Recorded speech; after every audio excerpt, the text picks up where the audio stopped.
So after another day of violence, a dramatic breakthrough tonight as Egypt and the United States Secretary of State Hillary Clinton pull off a ceasefire deal between Israel and Hamas. Nothing looked less likely this morning when, after a night of Israeli airstrikes on Gaza, a bomb was thrown into a bus in Tel Aviv, injuring 15 people. Our chief correspondent Alex Thomson is in Gaza tonight. Alex. Well, John, forgive me for appearing at least a bit, how can I put it, sartorially cautious perhaps, but last night we were of course in this position, ceasefires promised and nothing took place. Indeed, they've been shelling and bombing here until the last few minutes, and there's still an Israeli drone whining like an unseen wasp overhead. Well, extraordinary developments in the diplomatic front, shuttle diplomacy across the Middle East today. To chart how we got to where we are at this hour on a remarkable day in the Middle East, let's join Inigo Gilmore, who's in Tel Aviv. After a week and more than 150 deaths, finally a ceasefire between Israel and Hamas. Egypt has made great efforts since the start of the latest escalation in the Gaza Strip. They have resulted in understandings to ceasefire and restore calm and halt the bloodshed. But the announcement was not made by an Israeli or a Palestinian, but an American and an Egyptian in Cairo. A reminder of the real power players in dealing with this conflict. And there's a lot more work to be done. Now we have to focus on reaching a durable outcome that promotes regional stability and advances the security, dignity, and legitimate aspirations of Palestinians and Israelis alike. A ceasefire felt a world away this lunchtime. These were images many in Israel thought were a thing of the past. Tel Aviv has not seen a bombing like this for 6 years. A bus bomb detonated in the heart of the city at midday. Even though no one was killed, the manner and timing of the attack sparked immediate fears that hopes for a ceasefire would be shattered. This attack was clearly aimed at sending a message that militants can still strike right here in the heart of Israel, just meters from the Defense Ministry and Israel's army headquarters. Reassuring both Israelis and Palestinians about their own security has been critical to securing this fragile ceasefire. Over in the West Bank, at almost the exact time the bomb exploded in Tel Aviv, UN Secretary General Ban Ki-moon was saying this. Now is the time for diplomacy and stopping the violence. But the high-blown talk of diplomacy at that point seemed detached from the realities of this conflict. Hillary Clinton, following a meeting with Israeli Prime Minister Benjamin Netanyahu last night, was also in Ramallah, pushing for the ceasefire. Not much sign of progress at this stage, but there was one more critical stop to come. Mrs. Clinton met Mohamed Morsi, President of Egypt, who enjoys close relations with Hamas, bridging the gap for the United States and Israel. The reality of this conflict is that Egypt's president is now more relevant than the Palestinian president when it comes to dealing with Gaza.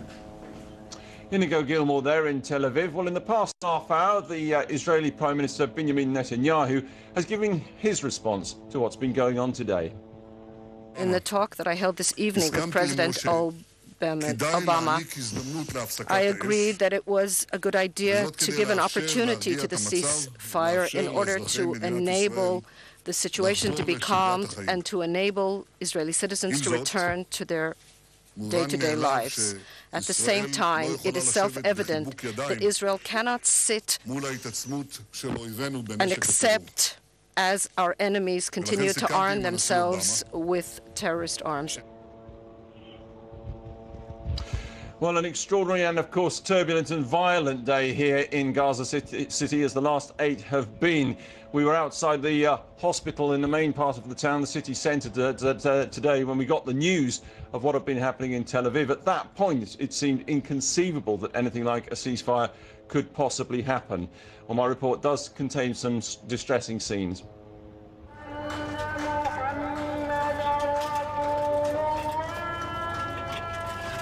Israel warned she would widen the assault. This is a vast area, parts of it still on fire, bigger than a football pitch, where key government offices in the centre of Gaza City stood until a few hours ago. The Hamas flags tattered by the blast, but their government's intact and their vehicles visible on the street.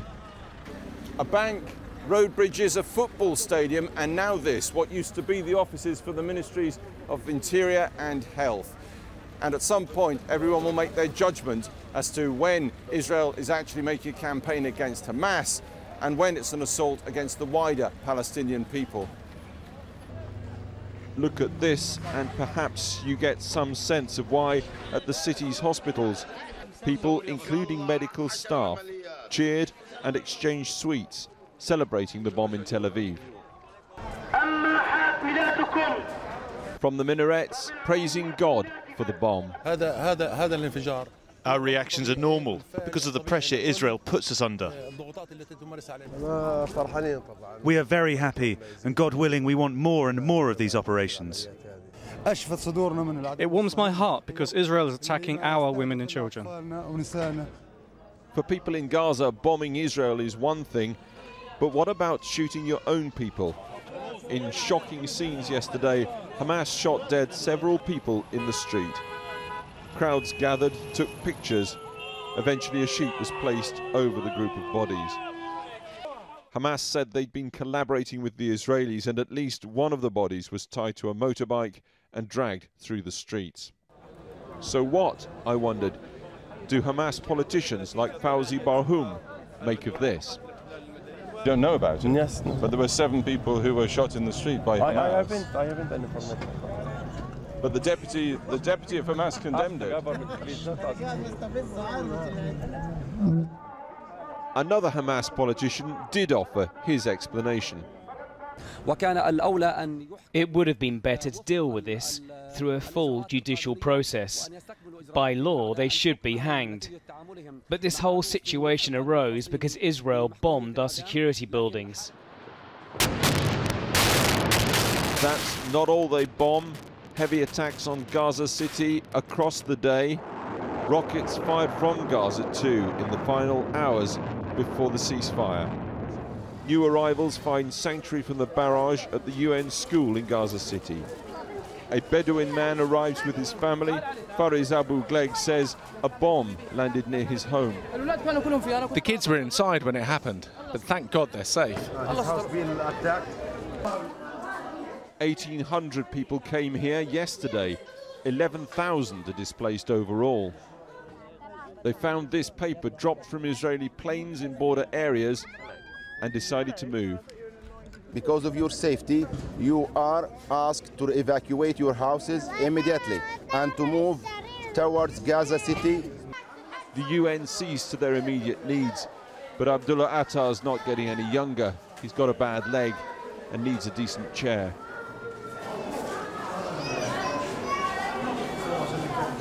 Ten-year-old Awad Al-Attar's needs cannot be met here. Mercifully, his mum, Sabah, and the family are here. But as his mum knows, little Awad, a boy with severe mental disabilities, needs the comfort and support of home. He needs peace. Well, what are we now? I suppose a little over 10 minutes into the ceasefire, and don't forget the agreement said it is temporary. Well, all quiet out there apart from the Israeli drones, but they're a normal fact of life, even when we aren't in a situation like this. John? Indeed, Alex, we can even hear the drone here, but it's quite clear that this is a deal brokered by America and Egypt. Where is Hamas in this equation, and will they really not fire a rocket tonight? Well, I can't speak for Hamas, and even Hamas in some senses do have elements within the wider fringes of the movement who may not be completely under the control of the central command. So there's a big question over that for starters. Don't forget, Hamas said they had nothing to do with the bomb placed in Tel Aviv in that bus today. The crucial thing here, it seems, is that the Israelis really wanted a deal where the blockade of Gaza remained in place. They seem to have got that.